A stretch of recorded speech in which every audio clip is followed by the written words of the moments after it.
دنیا میں تجدید و احیاء دین کی کوئی بھی تحریک یا پہلے زمانوں میں تحریکیں جب بھی وجود میں آئی ہیں تو ان کا مقصد یہ ہوتا ہے کہ جب انسانی زندگی کا دیار اجڑ جاتا ہے،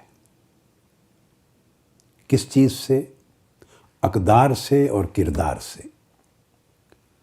تو وہ تحریکیں اس انسانی زندگی کے اجڑے ہوئے یا اجڑتے ہوئے دیار کو پھر سے آباد کرنے کے لیے وجود میں آتی، وہ قدروں کو پھر زندہ کرتی، اور قدروں کے زندہ ہونے سے انسانی کردار کو تازہ زندگی اور ریوائیول ملتا ہے، تجدید ملتی۔ پچھلی 2 صدیاں ایسی تھیں کہ ان میں نظریات کا بڑا عمل دخل تھا انسانی زندگی میں، اور انسانی سوسائٹی میں اجتماعی کردار اور قدروں کا اجتماعی وجود آج کے مقابلے میں بڑا مضبوط تر تھا، پہلے زمانوں کے مقابلے میں بے شک کمزور تر، مگر آج کے مقابلے میں بڑا مضبوط تر تھا۔ یہ وہ دور تھا جب ہر طرف خیر کو بچانے کے لیے اور شر کو مٹانے کے لیے اور مٹتی ہوئی قدروں کو پھر سے زندہ کرنے کے لیے اور نظریات کو سنبھالنے کے لیے، ان کی تطہیر کے لیے اور ان کے تزکیہ کے لیے اور افراد کی سیرت و کردار کو سنوارنے کے لیے تحریکیں اٹھتی تھیں۔ ان میں بڑا دم تھا، جوش و خروش تھا، قوت تھی، تاثیر تھی، اور ان کی فالوئنگ ہوتی۔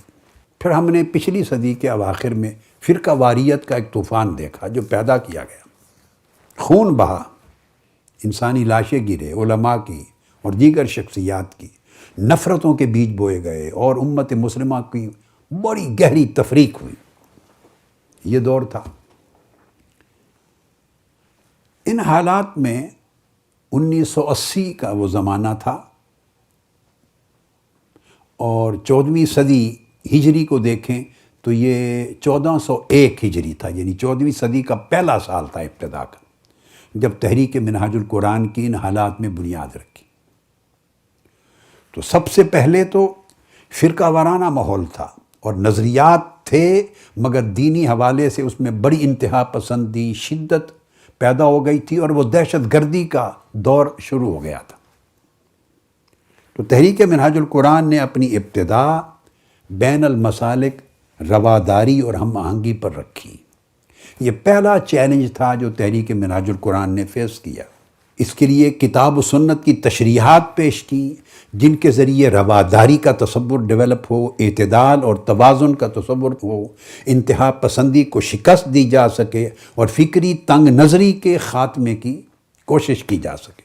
پھر ایسے دور میں ایک نیا چیلنج آیا کہ جب نظریے کی ریلیونس انسانی زندگی سے، اجتماعی زندگی سے ختم ہو گئی ہو، اس وقت نظریے کو زندہ رکھنا اور اس کو قوت دینا یہ بہت بڑا چیلنج تھا۔ پھر اس زمانے میں دہشت گرد اور انتہا پسند ذہنوں نے نظریے ہائی جیک کر لیا، یہ استعمال ہوئے، یہ طبقات دہشت گرد گروہ، انہیں پیدا کیا گیا ایک ایجنڈے کے ساتھ، امت میں تفریق پیدا کرنے کے لیے، اسلام کے چہرے کو بدنما کر کے دکھانے کے لیے، اور بعد ازاں اسلام اور عالم اسلام پر سخت قسم کے اقدامات کرنے کا جواز پیدا کرنے کے لیے انہیں وسائل دیے گئے، انہیں فنڈز دیے گئے، افراد کریٹ کیے گئے، انہیں ٹریننگ دی گئی، مختلف خطوں میں ان کو پلانٹ کیا گیا۔ یہ ایک الگ سٹوری ہے، گویا ہائی جیک ہو گیا، نوجوان نسل متاثر ہو رہی تھی۔ پھر جب یہ صورتحال ہوئی، اس وقت تحریک منہاج القرآن کو ایک نیا چیلنج فیس ہوا، اور وہ چیلنج یہ تھا کہ بین المذاہب رواداری اور ہم آہنگی کے تصور کو اجاگر کرے۔ انٹرفیتھ ہارمنی، پہلے بین المسالک تھا، اب بین المذاہب رواداری کو قائم کرے، اور اسلام کا بیانیہ امن پر مبنی، محبت پر مبنی، حکمت پر، توازن پر، برداشت پر، وسعت پر مبنی اور انسانیت کی قدروں پر مبنی اس بیانیہ کو پیش کرے۔ یہ وہ وقت تھا جب دہشت گردی کے خلاف سٹرگل کی۔ دیکھو، میں نے تو علمی فکری کوشش عمر بھر جاری رکھی، مگر یہ تحریک تھی، یہ تحریک کے شعبہ جات تھے، یہ تحریک کی تنظیمات تھیں، پوری دنیا میں جو نیٹ ورک ہے ان کارکنان کی کاوشیں تھی جو اسے ایک منظم طاقتور شکل دے کر دنیا کے گوشے گوشے میں پہنچا رہی تھی۔ تو مشرق سے مغرب تک دنیا انسانیت کے سامنے اسلام کا وہ بیانیہ پیش کیا جس نے انتہا پسندانہ اور دہشت گردانہ تصور کو جو ودن امہ اور آؤٹ سائڈ امہ باہر سے ایجنڈے کے ساتھ پروموٹ کیا جا رہا تھا، اس کو ممکنہ حد تک توڑنے کی کوشش کی۔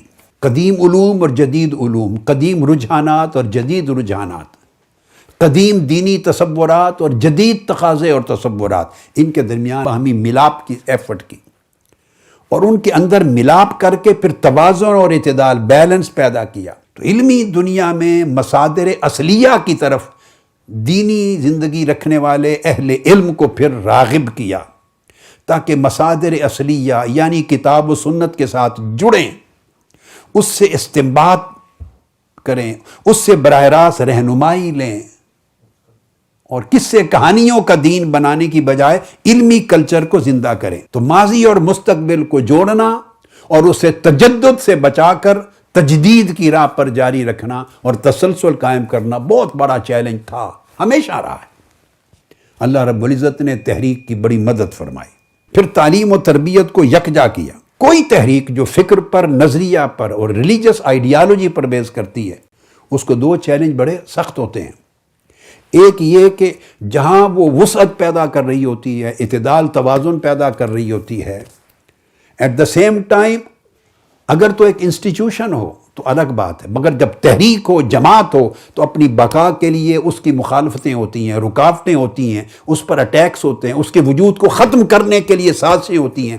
اب ان کیفیات میں ایک یہ ضرورت بھی تحریکوں کی ہوتی ہے کہ اپنے وجود اور بقا کی حفاظت اور اپنے فروغ کے لیے ان کو کارکن چاہیے ہوتے ہیں جو جانثار ہوں، ڈٹے رہنے والے ہوں اور قائم ہوں، قربانی بھی دیں۔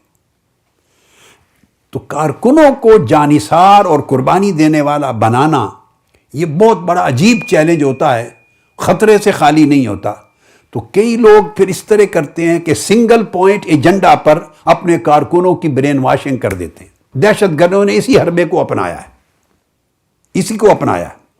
مگر ایک ایسی تحریک جو انتہا پسندی کے خلاف جنگ لڑ رہی ہو، جو وسعت ذہنوں میں پیدا کر رہی ہو، توازن اور اعتدال لا رہی ہو، ماڈریٹ ویژن دے رہی ہو، وہ برین واش بھی نہیں کر سکتی۔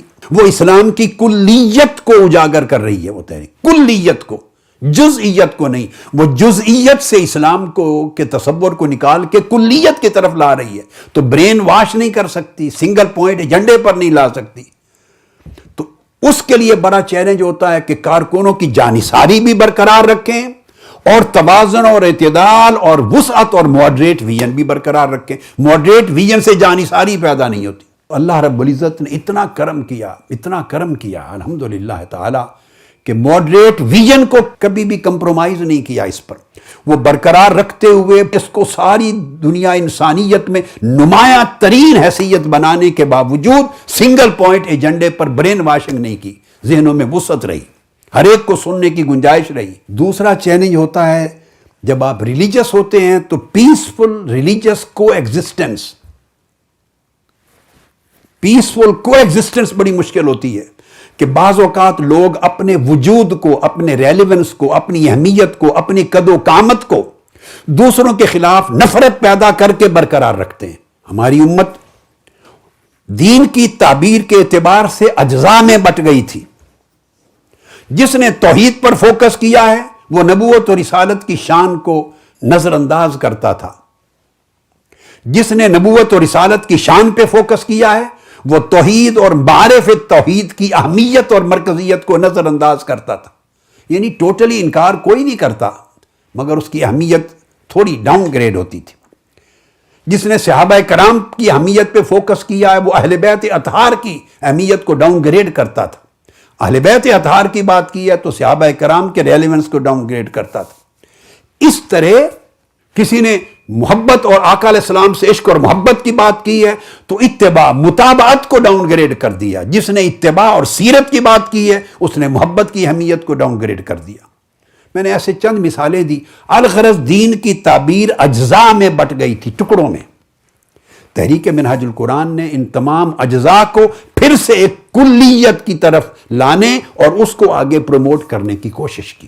سب سے پہلے نئی ویڈیوز کو حاصل کرنے کے لیے شیخ الاسلام ڈاکٹر محمد طاہر القادری کے آفیشیل یوٹیوب چینل کو سبسکرائب کریں اور بیل آئیکن کلک کریں۔